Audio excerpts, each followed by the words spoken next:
All right. Hi, everyone. On behalf of the San Jose chapter of the Japanese American Citizens League, thanks for joining our virtual pilgrimage to Manzanar.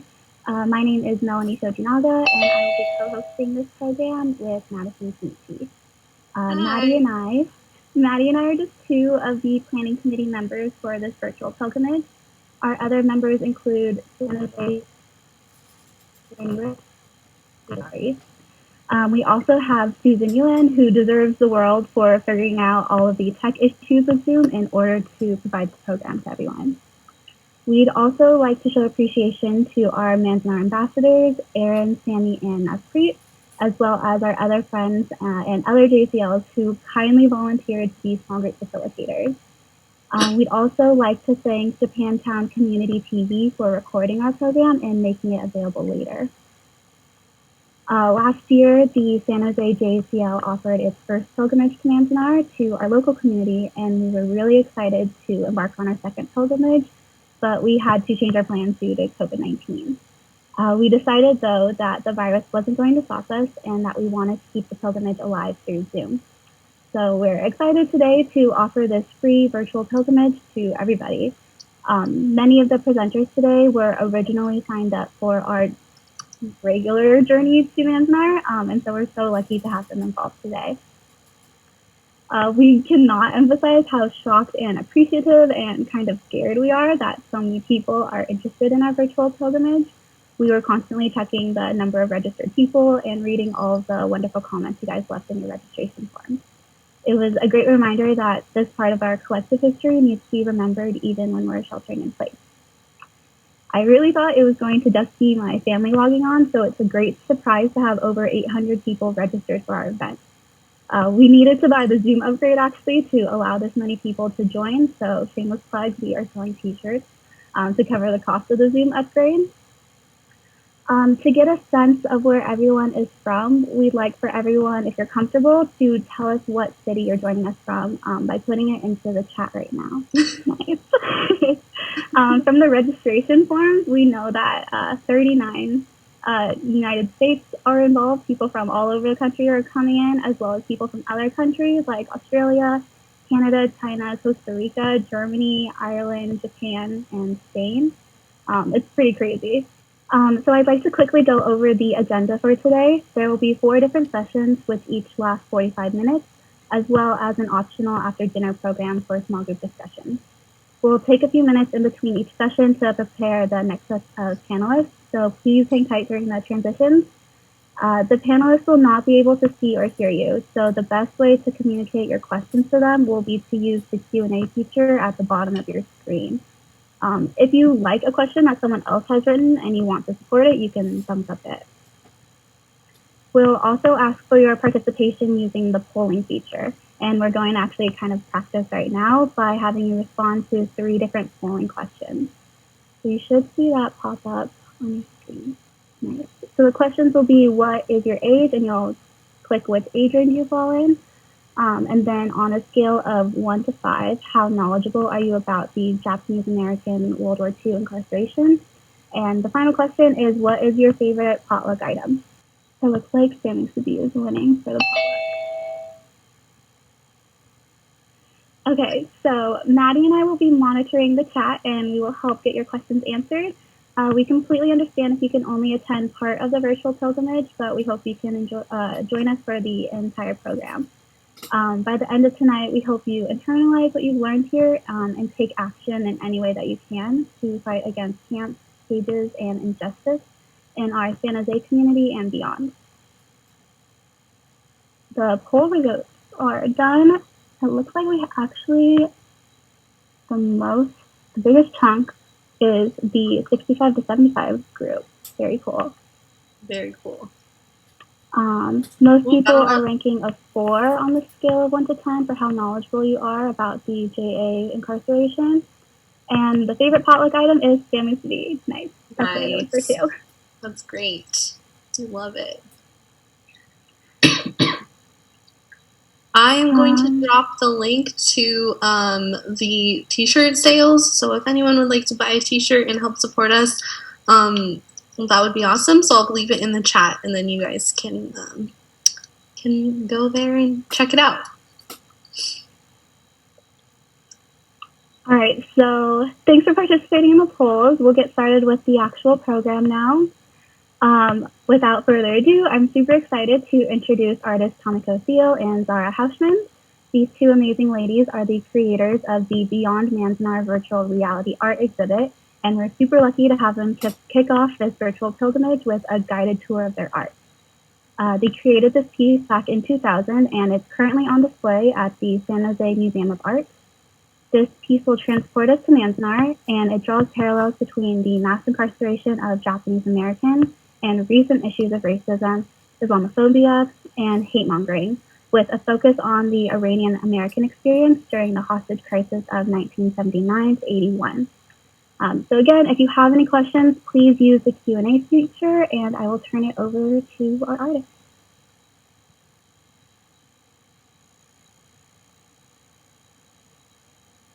Thank you, Melanie, and thank you, Madison and Su Yuen and the San Jose JACL and everyone else, including Susan Hayase and Tom Izu, for asking us to do this. I am going to share my screen with a photograph of how the installation looks in San Jose Museum of Art, minus the human beings. And we're going to use this PDF to give you some of the project origins. So take it away. Let's see. Okay, here we go. Take it away, Zara. Hi. I want to say first that I think it's just this amazing opportunity, because when we started to create a virtual reality art project about Manzanar, it never occurred to us that many years later there would be a need for a virtual reality Manzanar, just for this particular situation with the COVID-19. So it feels like it's come home in a very special way. And to explain the origins of the project, back in 1995, I was driving down the Eastern Sierra to go to a meditation retreat. This was April 95, and I had recently read Snow Falling on Cedars, and so that was very much in my mind, driving through that landscape. And on the news, on the radio in the car, was the breaking news of the Oklahoma City bombing. And for those of you who are too young to remember, that was a terrorist attack on a government building in Oklahoma City that killed 168 people. And when the news first broke that morning, they didn't know who had done it. It turned out it was, white, militant, anti-government couple of terrorists. But the assumption was that it was Islamic militants, partly because the most recent traumatic news of that nature had been the first World Trade Center bombing, which was just 2 years before. And at the time when I was listening, and I went then into a week of silence with no news, no connection with the outside world, but lots of time to think and have these ideas bouncing around in my mind. And what struck me was the history of Manzanar, which I was at Lone Pine, very close to there, and the descriptions I remembered from Snow Falling on Cedars, and the thought that if this happened again, if the same kind of prejudice and hysteria came to an internment, and it was of Muslim Americans, immigrants now, what that experience would be like, because the landscape to me in a strange way was extremely nostalgic. It's very, very reminiscent of Iran and all of the settlements between the high desert and the mountains. This photograph you're looking at now is from Iran, and you can see it's just like the Eastern Sierra. And the descriptions of the experience of the Japanese Americans who were imprisoned there, describing this as a desert hell, and my own experience of just a responsiveness of the beauty of the landscape, there was a strange irony there. And I was just imagining what it would be like if you were imprisoned in a place that not only you were being treated as the alien, but the actual landscape was so reminiscent of the home that you'd left behind.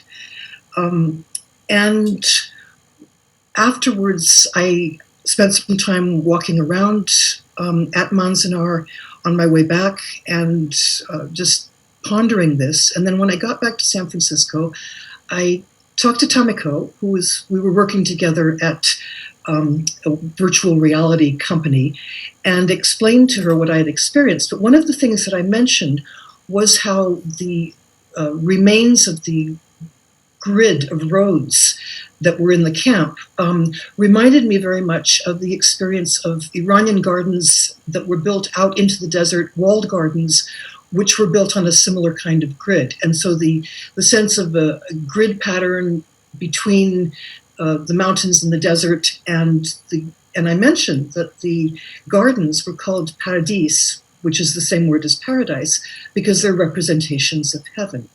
And that sparked something important for Tamiko. Indeed. So when is my voice loud enough? I've had to move it down a little bit, so I want to make a quick sound check. Is it okay, Zara?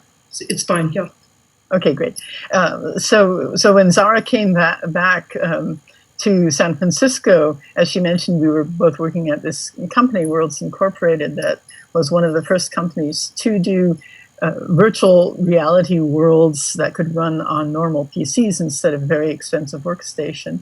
So it was 1995, a very early time with this technology getting a wider spread. And we had been talking about what are the aspects of virtual reality that are important. And for us, it was a lot about movement through space and being able to shift through different layers of meanings. So when Zara came back and told me about the multiple layers of meaning that she saw when she visited the Manzanar site for the first time, and told me about these images of gardens in the desert, it suddenly sprung a memory in my mind of conversations I had heard at family gatherings when I was a child, where the adults would mention being in camp. And my family was not in Manzanar. A lot of them were in Topaz. Some of my immediate family was in Hawaii and was not interned. But there was this one comment, which I have no idea how I remembered it, but it was, the Japanese were so crazy that when they got shut up in the camps, they immediately started planting flowers. And then, in my child's mind, I was going like, what is this camp? Why is it strange to plant flowers at camp? And why? What was the irony that was implied but never explained? And so I got online after getting this very strong memory overlaid on Zara's own strong impressions. And if you think about it, the web really started in 93. This was 95. There wasn't much content on the internet at all at that point. But this is what came up when I Googled Manzanar and gardens, or internment camps and gardens. It's a photograph by Ansel Adams taken in 43 in Manzanar, and it shows the largest of the gardens that were in the Manzanar camp. Merritt Park, it was called. And I knew a little bit about Japanese gardens at that point, and I looked at it and I said, wait a minute, that little rock in the lower left-hand corner, that is a tortoise island, which is one of the markings of a Japanese type of paradise garden. So all of a sudden we had these amazing layers of prison, hellhole, desert, sublime landscape, paradise gardens in both Japanese and Iranian cultural contexts. And we looked at each other and said, we've got an art project. But it wasn't clear at that point what kind of art project it was. I had been working a lot in video, Zara does theater and poetry, and I can't remember if you said at that point, oh, I think I'll write a poem. And I was going like, yeah, but what do I do? But I started reading more about the internment, which I really hadn't read much about at that point, back in 1995. And very soon came across the book Farewell to Manzanar by Jean Wakatsky Houston, who talked about being in exactly this garden as a young girl and trying to pick her viewpoint and sit so that she couldn't see any guard towers, she couldn't see any barracks or fences, and then trying to stay still and not move for as long as possible, because as long as she didn't move, she could preserve the illusion that she was in paradise of her own accord. As soon as she moved and saw the barracks, saw the guard towers, she fell out of paradise back into prison. And this agency, this essentially being responsible for your own fall from paradise into prison, whether you liked it or not, whether you wanted to or not. This is what told me at a very deep emotional level, I really wanted to try to make this into a artwork in virtual reality, which none of us had attempted before at that point. And so Zara and I started doing a lot of research and a lot of sessions where we were telling each other about our respective cultures and really developing this parallel structure of looking at how the experiences from a Japanese American viewpoint and an Iranian American viewpoint would both combine and collide, come together and go apart. And out of that came the piece Beyond Manzanar. Now let me see if I can bring up the piece itself. And we might have to do some audio adjusting here. Is that comfortable for you, Zara? That's fine. And you can hear the sound in the background. Yeah. Okay, so I'm going. It might, if your connection is bad, what you might see is a succession of still images. But this is, it's not a video, it's not pre-recorded. I'm going through the interactive 3D computer graphic piece in real time and trying to sort of adjust to my pace and Zara's pace. And this also means that we can't turn back. The piece is constructed, if you will, as a necklace. There's only one direction that you can move in, and each scene is like a bead in the necklace. So pay attention also when we go into spaces and can't get back out again. A lot of the piece is about dealing with confinement and an ostensible freedom of movement, which at some level turns out to be just choosing between two unfortunate choices. Okay, take it away, Zara. Maybe start moving. One of the first things, you hear the wind, and we're trying to create the audio sense, and you'll hear footsteps as you're walking through the space.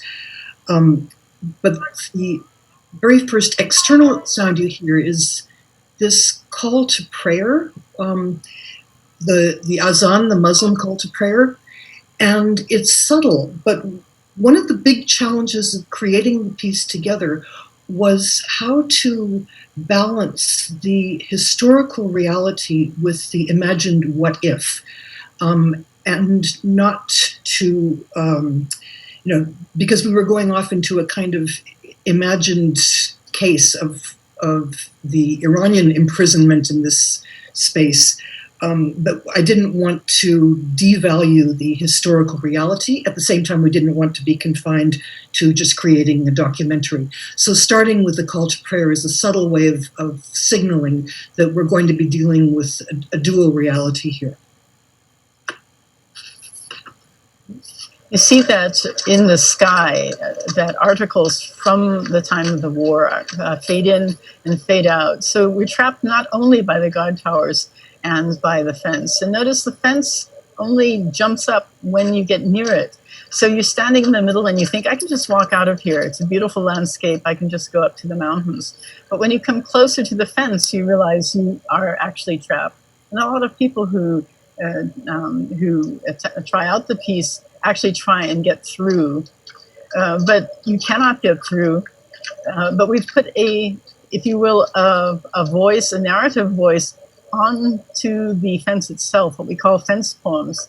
And these are poems, some in Japanese with English translations from the Manyoshu from the year 700, poems about exile or imprisonment, and other ones from the Japanese American poet Sojin Takei. I actually couldn't find poems written in Manzanar, but the poems of Sojin Takei, who had been in other internment camps, really spoke to the sorts of things I would think people would feel if they stood at the fence, looked out, and could go no further. And you'll notice there are some in Farsi also. Zara? We used a Rumi poem, and it was important, I think, to reference the deeper classical culture, not just what was present at the time, because part of this was about the connection with cultural roots and the healing aspect of that. And one of the aspects of Iranian poetry that's very important here is that a constant theme is separation and longing for what you cannot reach at a distance. And that is just pervasive in the mood of classical Iranian poetry. So let's take a look around at the mountains that really rim in Manzanar on all sides. It really bounds the space of Manzanar very strongly. We have all these barracks. It's not actually the full camp, because it would take a very long time to walk around the full camp. But to make it more real, if you will, we took archival images that were taken in the actual Manzanar camp and put them in the windows. So you can walk up to the windows as you're steering your way around this camp and see the life that was actually happening inside of the barracks.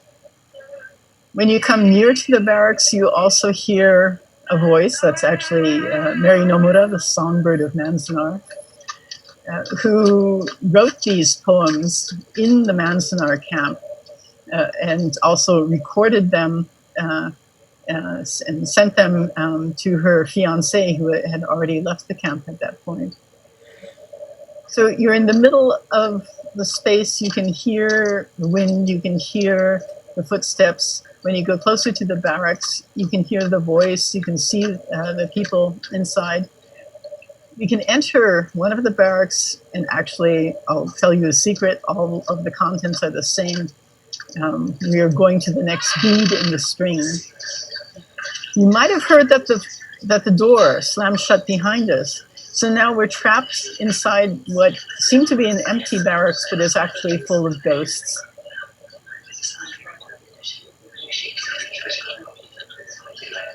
The mountainscape is as beautiful, but is still framed by the bars of the barrack windows, the barbed wire fence.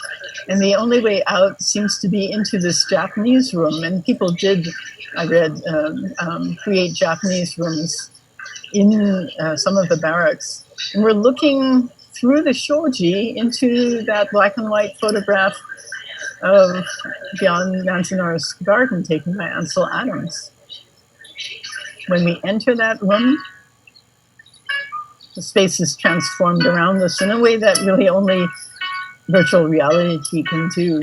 It's still the same mountains. We're still encircled by the mountains of Manzanar. But look how beautiful it is when it's framed not by a prison camp, but by a Japanese pavilion and a Japanese garden. The garden is made from images that I took from Japanese picture scrolls from the 15th century. And the garden is designed with Japanese captive garden tenants, which extend your view from the actual garden out into the surrounding landscape, incorporating the landscape into your own garden. But just like as was the case with Gene Wakatsuki Houston, if you go too deeply into the garden, you fall back out, back into the prison camp. This time when the doors open, you see that the content is different.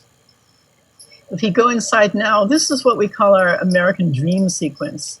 So it starts out with sepia-colored photographs in the old country, as Japan is starting to modernize, starting a little bit also to westernize. Some people are adopting Western dress and immigrating. And when we enter again, maybe you heard the door shut behind us. The only way out is through the immigration corridor, where we have to push past the paperwork on the sort of catwalk in an indefinite space.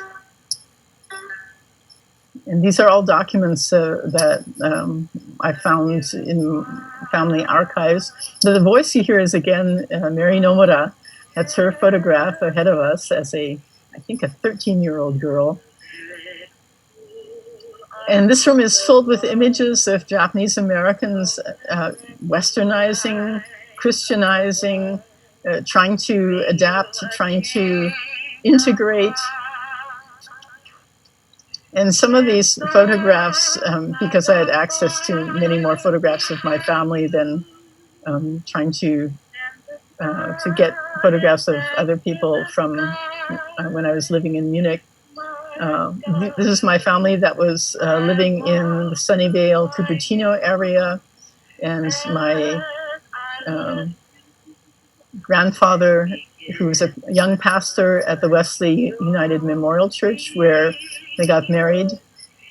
The party seemed to have been held at the Minetta House across the way. But now the only way out is into a future that's defined by the internment. If we go into this next room, you'll see that the walls turn transparent, and you can see the entire camp, the entire extent of the camp is floating beneath us. We're hovering over a very uncertain situation.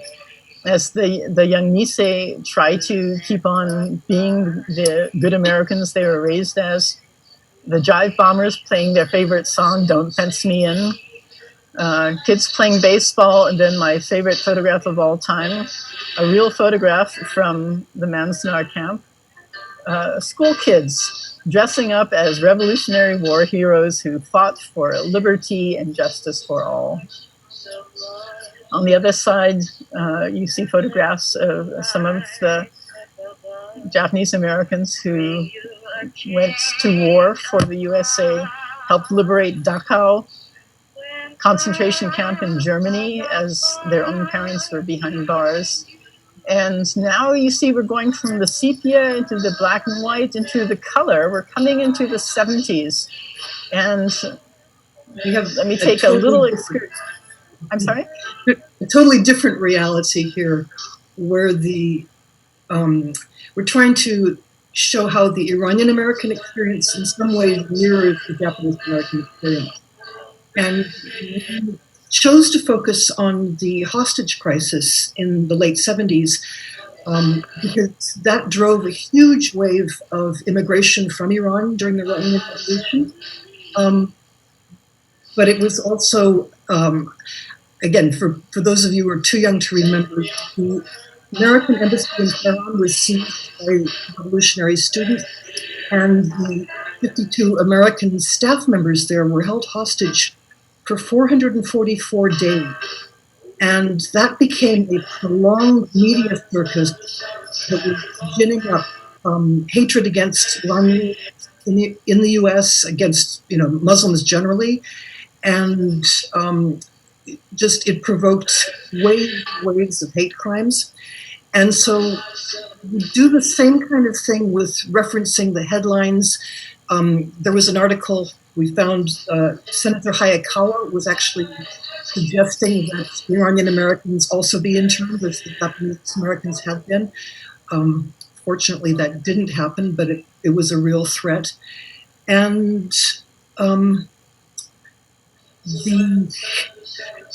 keep going, Tamiko.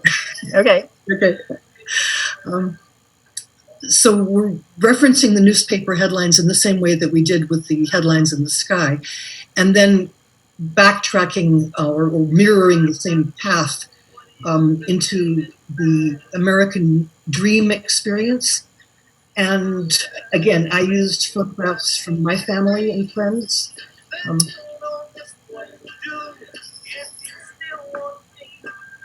And the carpet with the portrait of John Kennedy woven into it was something that my grandparents had in their home in Tehran, and it was to me symbolic of the idealism that Iranians projected onto America and the hope that they had for coming here.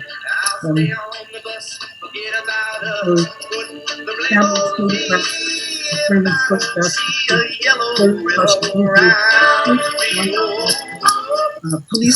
policeman in Glendale. And my brother's graduation pictures, Iranian grandmother, her American grandchildren. And if you get too close to the walls, they say the interior space is empty and the exterior space that you can see semi-transparent through it is again the larger environment for faith. Again, this is an action that's triggered by my own movement. So if I stay in the middle of the room, I'm in a safe space of friends and family. If I go towards the outside, then I'm subject to the hate in the media view. And that Yellow Ribbon song was played nonstop because of the waiting for the hostages to come home. And then we also come into the reverse of the Japanese garden is the Iranian Paradise Garden that was part of the original idea. And in the same way, we've created this out of art from, pieces from nature paintings. And it is the same sort of idealized garden environment with deep cultural references. And one could stay here forever and read poetry.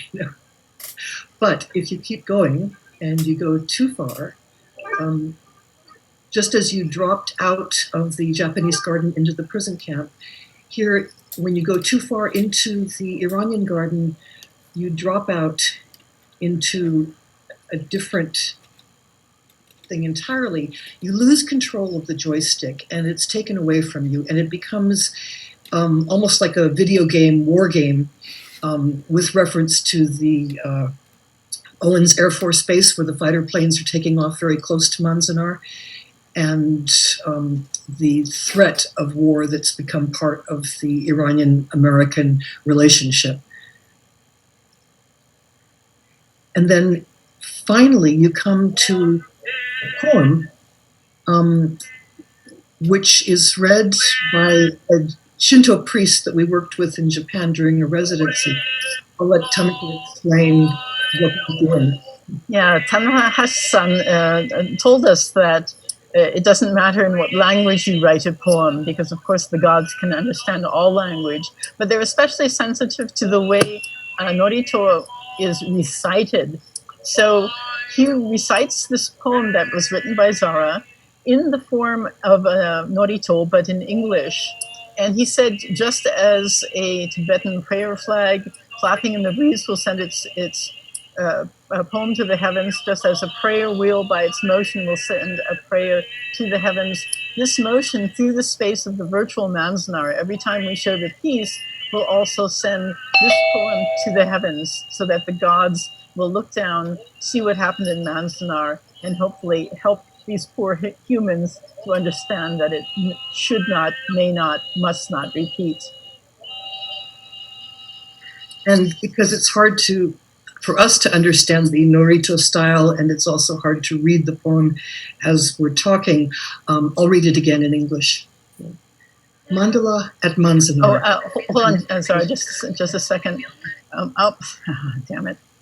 Okay, sorry, I clicked. I'm going to have to stop the share and, no, resume share here. Which all flatly contradicted the government's claim that Japanese Americans were a threat to security. So we missed most of the radio broadcast, but the broadcast is coming from the monument, and it's essentially repeating a section of the redress and reparations bill, pointing out that when the Justice Department in the 40s was asked to present evidence to the Supreme Court justices that the Japanese Americans were a threat to the security of the US, the Justice Department told the Supreme Court justices they had 6 studies that were so top secret confidential that they couldn't even tell them to the justices. In the 80s, through the dint of much work from the Redress and Reparations Committee, we found out that those 6 studies were actually the opposite. They said that there was absolutely no danger from the Japanese Americans. The Justice Department literally lied to the Supreme Court because the evidence that they were suppressing would have declared the whole internment to have been illegal, not justified. And this is a sore point for me. I'm sorry, I'm going to lecture you on it. When you talk about how the internment was an unfortunate miscarriage of justice, remember the Justice Department lied to the Supreme Court and to the American people in the Second World War about the internment. It's possible that they'll do it again. Okay, sorry, that's my rant, and now take it away, Zara. Okay, the final poem, Mandala at Manzanar. May the mountains witness, Williamson, Whitney, Lone Pine, look, to the east a sea of strangers. Each one wears my face. Erase the shame, the fear, the witless hate. Witness now, too late. Each stranger wears my fate. Let the winds watch. To the south, a million mouths. Each tongue speaks my own hope. Each foreign tongue, my own. One taste. Each hunger, one I've known. Let the earth feel. To the west, a friend unfound yet. Embrace the lover yet to be discovered. Unmake the bed you've made. Go free.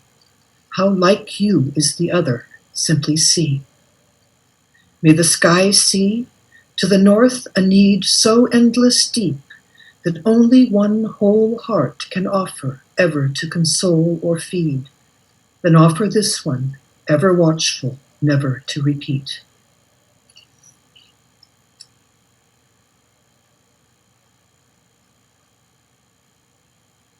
Thank you very much for allowing us to go on a virtual pilgrimage with you all, and let's hope that next year we can all go on the real one together and we can get to know you all in person. Thank you so much for this invitation.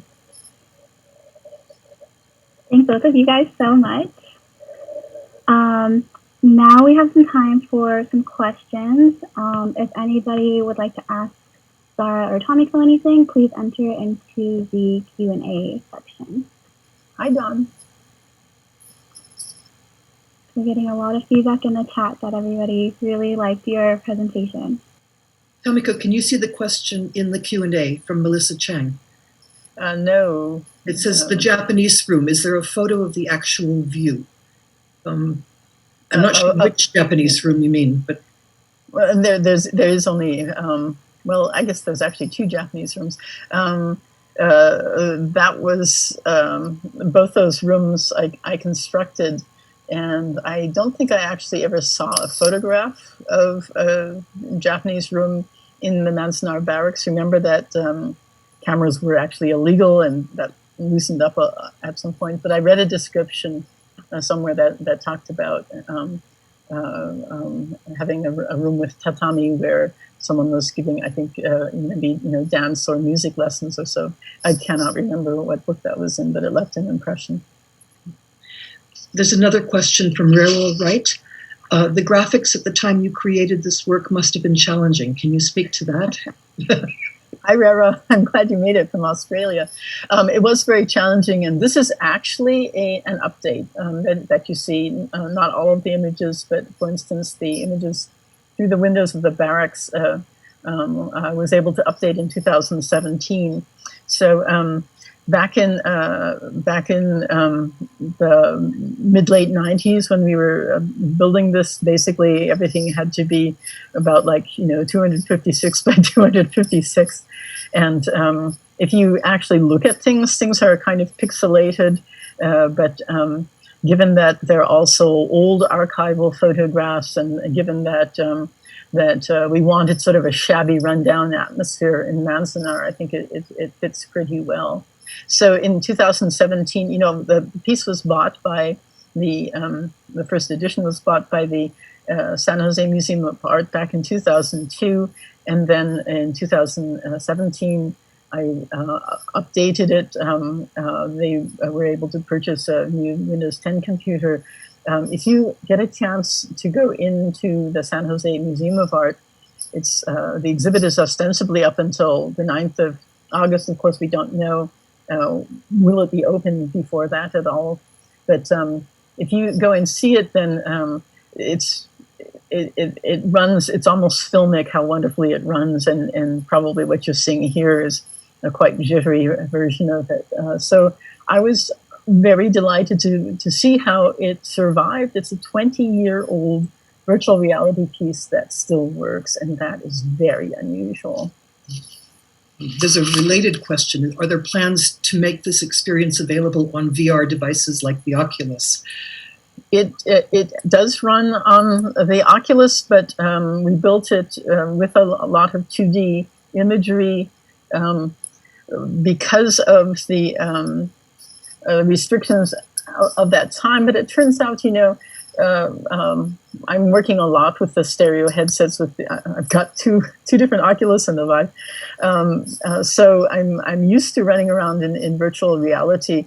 But you can't walk large distances, and this is very much a piece about movement, where your own movement is taking you through time and through cultures, through experiences. And so that's the sort of movement that you really need to appreciate the piece fully and live the piece fully is difficult when you have stereo that still is jittery and still makes a lot of people feel nauseous. So we showed it, I had that image up on the screen at the beginning. We show it as a 12-foot by 9-foot projection.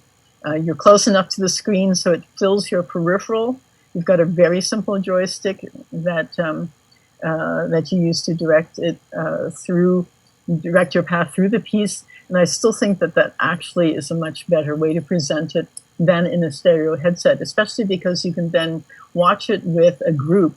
And, it was really wonderful seeing elderly people who had been in the camps themselves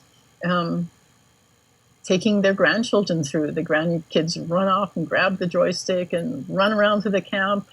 And then all of a sudden, grandma has a context in which she can say, that's where I lived when I was your age. And how do you bring that up to an 8-year-old, just kind of out of the blue? So the museum has really shown it for, I think, a total of 3 years all told, and told us that it was really working wonderfully as a bridge piece between the generations, so that the people with the knowledge and the experience who had maybe also been in the camp themselves could really give an idea to their grandchildren or to younger people what it was like for them emotionally to be there. I'm looking at the questions that are coming up, and I don't think we're going to be able to get to them all. They're just flowing, which is wonderful to have that response. But I just wanted to say that a lot of the questions are answered in the supplementary materials that we posted, and those will remain available about the poem being available, published, and our backgrounds, and many of the other technical questions. So you can always go find the answers there if we don't get to them. Just a couple things that I see just in the feed right now. Mm-hmm. I did not, this is VRML, and I wrote this all by hand. I put in every single corner of every single wall typed it in by hands. And there was another thing that I wanted to say quickly, but the barracks. The barracks, especially, you can see that we very much simplified things. The barracks were not resting on the ground; they were elevated. There were steps. And I looked at those steps and said, most people won't not be able to go up these steps. I'm going to put it on the ground. So it's an abstracted representation. We did not try to make it realistic. We did not try to make it accurate. And that, of course, also gave us much more freedom to all of a sudden bring in the Iranian component. So that's part of the artistic freedom, artistic license that we allowed ourselves in this piece. And Melanie and Madison, are you going to be collecting the comments, and we could potentially then also reply to them in another session or in some other medium? Yes, of course. I can take all of these questions and then send them your way if you would like to see all of them. Perfect. Yeah, and feel free to type in the answers if you'd like to respond to them right now. We're going to be transitioning now from this piece to our former incarceree panel. So now would be a great time for you guys to answer questions through the Q&A as we get all of our former incarcerees on board. Perfect. Right. Thank you guys so much. Thank you. Thank you. Zara, there was a question about your experience during the hostage crisis. Can Zara and I talk, or is that do you need to kill this? Let's see, Sue. I don't think you're going to be able to have your own private channel. Yeah. Okay. Thank you. Thank you. Thank you.